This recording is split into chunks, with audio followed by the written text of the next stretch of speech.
A construction incident proved to be one of the more challenging rescue operations for veteran first responders in St. Johns County. This right here is pictures from an incident when a trench wall caved in. A worker's leg hurt so badly that he couldn't get out. Our Jessica Clark spoke with two of the first responders who worked for an hour to get the man out of the hole.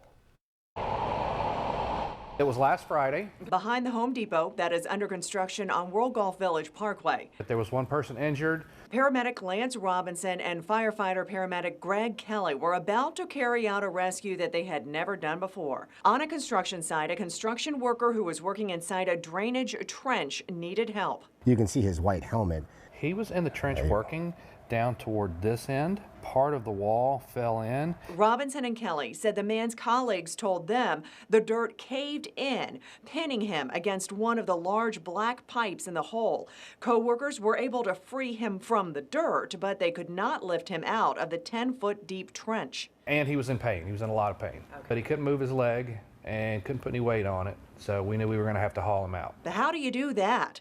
Well, Robinson and Kelly got into the trench with the man, and it had been raining that day. And the two pipes, obviously being a corrugated surface, there's nowhere flat that you can put a ladder on. Or your feet. There's no place flat to There put was your feet. a lot of straddling, a lot of slipping and sliding. The first responders used something called a Stokes basket. We were able to transfer him into the Stokes basket, and with ropes, we were able to guide the Stokes basket up the ladder, and we were pushing from the rear as the guys up top were pulling.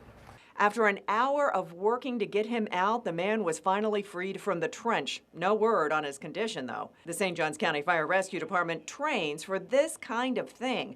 These are photos of training for trench rescues, and the training photos look so much like the real situation from last week. And definitely grateful for the way this one came out. Near World Golf Village, Jessica Clark, First Coast News on your side.